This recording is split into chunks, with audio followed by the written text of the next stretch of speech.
Yeah, that really worked good, Jason. Welcome to Fraidy Geeks. My name's Dan. I am joined by Jason and Mike. Woo! No, more zombie-ish. True. I was going for something spooky. Oh, okay. Yes.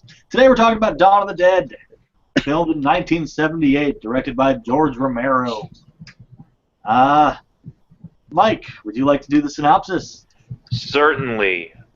So basically, this isn't exactly a straight-ahead sequel to his first film, Night of the Living Dead, but same kind of premise, just on a bigger scale with regards to a mysterious epidemic occurs across the nation in which people are turned into flesh-eating zombies, or recently deceased are reanimated into flesh-eating zombies. And it follows a group of people trying to survive, such as a couple of police officers and SWAT team members, a lady involved with news, and they end up hightailing it to a shopping mall and kind of trying their best efforts to barricade themselves into said shopping mall. And making living at a shopping mall actually seem pretty fun, especially a shopping mall full of zombies that you could just run around in and shoot random zombies and wheelbarrow your best buddy who's been bitten around in, and he can shoot zombies. But eventually it gets really depressing, and one by one people get picked off, and it ends very ambiguously with two of our survivor characters escaping in a helicopter, but a helicopter that's low on fuel, and one of them just pretty much resigns to the fate of being like, whatever, where we're gonna go, whatever, won't be far enough. So, happy Valentine's Day, everybody. Not bad. Have you heard about the alternate ending that was like half shot? Oh yeah, and the whole story about that was that what's his name, Peter, right? Yeah. Peter was supposed to blow his own brains out, and Francine was supposed to shove her head into the helicopter blades. So that's even more of a happy Valentine's Day for you. But I heard they actually used Peter's exploding head for like the first actual big effect shot in the film, which is where SWAT team members are going through like that apartment building, and they just kick down the door and shoot the head off one of the zombies, and that's actually was the head that they were going to use for his scene. Which, I mean, really awesome practical effects work throughout this entire movie.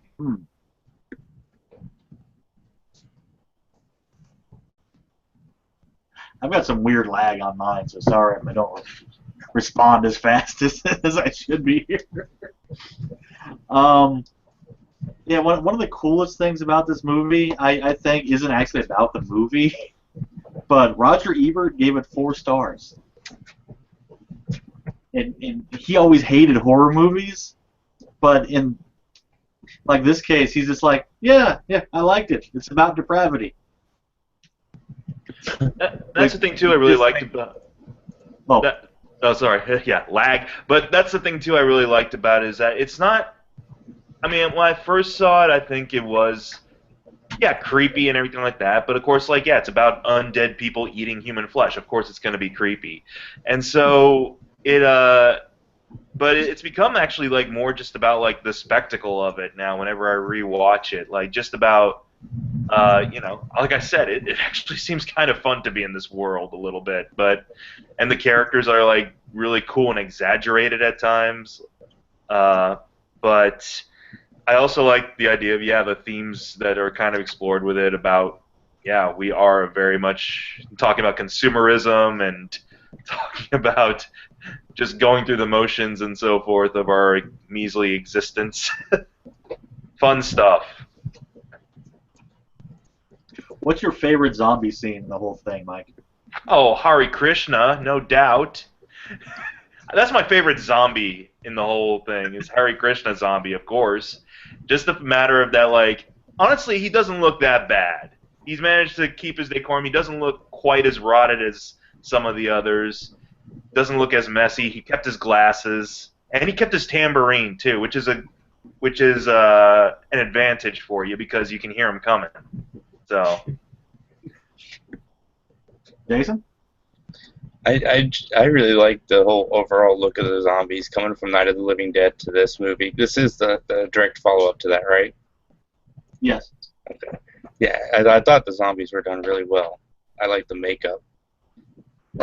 They were actually more creepy than the Walking Dead ones, in my opinion. Better movie, better story. well, this is one of the big first films that what's his name Savini did, right? And Savini's in the movie, right? Yeah, As one of the annoying ass bikers who ruins everything. But yeah, I believe this was one of the first films he was actually given carte blanche to show off what he could do with effects. And I like the color of the zombies definitely, and you can kind of tell though at some certain points because I believe like they really make up the hell out of like featured zombies, like people they knew were going to be right smack dab in the center of the shot. Because there are some scenes where like when there's one scene where Peter and God, what's the name of the other guy who gets bit? Is it Roger? Steven. No, Steven's the guy in the helicopter. No, Steven's the flyboy. Yeah. Yeah, Flyboy. Peter and Roger, that's what it was. Roger, they end up nice. They end up like doing that whole thing, that whole perimeter sweep with the trucks. And Roger's like taking care of something and about ready to get out of the truck, and it focuses on this one kid zombie like up close and center. And like the kid looks great, and the zombie over his right shoulder looks great, but then off to the left, there's one Donald Trump-looking dude who's not in makeup at all, but I believe he's supposed to be a zombie. Like he's got a nice comb-over and a nice suit, and he's just like standing there, not really looking haunted or zombie-like, but just random. And you can kind of tell, like, yeah, some people get the full zombie treatment. Others, like that one dude with the mutton chops and the mustache right there, not quite as made up as some of the others, but it still works. Now, my favorite zombie part in the whole thing is when they first turn the power on and the escalator starts going, and there's one zombie at the bottom of the escalator when it starts going up, and he just looks so pleased that he's finally going somewhere. Is it the one with the sweater? Is that? I'm not sure. He just has this like happy look on his face, and he's just a zombie kind of running around. Now, a question I have for you, yeah. Who's your favorite non-zombie in this? Who's your favorite character who's just a regular human? Peter. Peter would be my favorite because he's like the guy that can do anything except fly the helicopter. Yeah. He like makes some nice dinners. He's a crack shot. He knows what to take back to the place. He likes to play racquetball on the roof. And he has like the best like hero theme at the end. I gotta say that's one thing we haven't talked about yet, but I love the soundtrack to this entire movie. It's one of the best. Like I think it adds to the sense of fun with this movie. It feels like a video game almost at times because of the soundtrack, which is great. I mean, it's a plus. I love this movie for those qualities, and especially like Peter's theme at the end when he's like, "No, I'm not gonna shoot myself.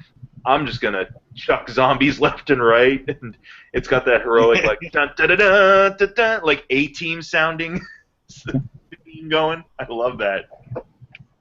But I'd say my favorite character, he only shows up every once in a while on TV, was Dr. Millard Rausch, Eye Patch Doctor. He's one of my favorites because it's just like, okay, how can we further amplify the menace here? Why not have a scientist explaining what's happening with an eye patch? Yeah, I like how he like freaks out in the whole studio too. He's like, no, you don't get it. You gotta kill them all, burn them. Honestly, yeah. I mean, they were doing that in the beginning too. Like the guy was clearly saying, like, here's what you gotta do. Don't isolate yourself. bring all your dead to the center, and we'll take care of all the bodies and everything like that. And everyone's like, no, God, no, why? It's like, come on, people. Look outside your window, see who's being gnawed on right now by your neighbor. It's pretty clear why you should do this. Oh, yeah, you got that creepy priest at the beginning too, with the one leg. Who's just like, "I bless them all. Do what you want," and he wanders off. Again, it's great like satire almost about kind of just our society in general. Like really just fun like poking fun at everything from the religion being burnt out on it to kind of our own just. I have a feeling if the zombie apocalypse was this cuddly, this is the cuddliest of the zombie movies I've seen, definitely. Like Night of the Living Dead, at least like there seemed to be a real sense of like dread, and at times there is dread throughout here, but for the most part, like these I feel worse about the zombies in this too. Just because when they're driving those huge trucks around and you see all these extras, I can't help but think like, oh God, I hope they're all insured. I really like the soundtrack too. I noticed the soundtrack really stood out as I was watching the movie. That was a Goblin, right? Yeah, I think so. Yeah. Not the Goblins, but Goblin. Except they used like really awkward tracks from like the you don't have to pay for it library at all. when they're locking up like one of the stores, there's the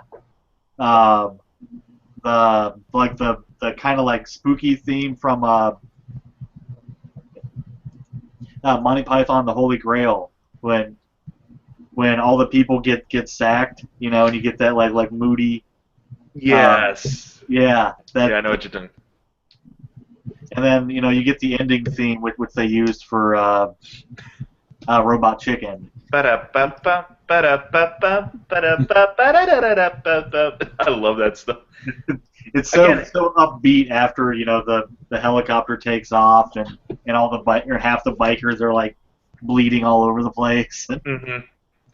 But again, I feel that kind of plays into the demented sense of humor this movie has. Kind of, I feel like a lot of that is just intentional, like dark comedy taking place. Like when they're stocking up on ammo, essentially after their run, and you just hear like African warrior chant or something in the background, or whatever that was in the background. As they're like loading up on guns and shit. It's like that's what you want to hear at the gun shop is weird tribal Indian stuff and scary stuffed bears. Dude, I'm not lying, dude. It would be fun to live in that mall for a while. Yeah, I've actually been to that mall. It's kind of neat. Is it still operational, or is it's still there? I mean, the gun shop wasn't actually in the mall to begin with, but like they kind of promote it a little bit. Like they'll have like they had posters on the wall when I went there that said Dawn of the Dead was shot here. Nice. It's pretty cool. Now, dare we talk about the remake, or is that another episode entirely? That's okay. We can talk about the remake. I don't feel like wasting an episode on that one. Jason, have you seen the Zack Snyder remake at all? Yeah, I actually really liked it. Am I in the minority? I'm not sure exactly what to think of it. Fast zombies kind of took me a while to get used to, because I'm like, That was kind of the appeal of zombies to begin with, is that like they're the creeping menace in a way. Like they won't jump scare you out of nowhere and surprise you. Like it's one of those impending things where you find yourself like cornered, like you're in a literal corner, and these things are just slowly advancing on you. Whereas, really quick, rabid people aren't quite as effective at creeping me out, but definitely I'd be terrified of them. And Zombie Baby was weird too. Oh yeah, Zombie Baby. It's been a minute. That's one of the parts I didn't like about that one. Because I mean, it had parts that I liked. I liked the whole like school bus with the chainsaw, windows, and what else did it have that I liked? I liked that they were shooting like look-alike zombies in the parking lot. That made me laugh. But yeah, the whole zombie baby thing, I couldn't get over. I don't know. That's just, I mean, how is that physiologically possible? Only my Kai Pfeiffer knows for sure. Yeah, I don't know.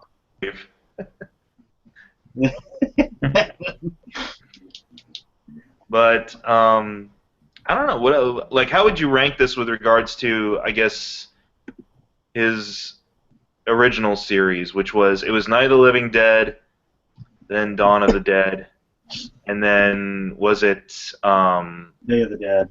Day of the Dead? Yeah. Before we get it, I mean it's continuing, of course. I mean it continued well until like what 2009 or something, right? Well, then you get Land, and then you get Survival. Mm-hmm. Well, let's say out of like the first three, maybe. Yeah. Like rank them? Yeah, because he did a break between like early '80s and then back in the mid 2000s they came back, not including the remake, but. But you want us to like rank them in order of how we like them? Like. Yeah, I guess maybe. Yeah. I'd go dawn, night, then day. Mm-hmm. You know what? I think I'd probably go dawn, night, and day as well. There's stuff about day. I really like day, but I don't know. Yeah, there's stuff about day that works pretty well, but an original atmosphere of night. But dawn is the one I just had the most fun with. Yeah. For the effects, for the soundtrack, for the characters, and just for that whole premise. Like, it's just a fun premise. Yeah, mine would be dawn, night, and I haven't seen day. I need to see day.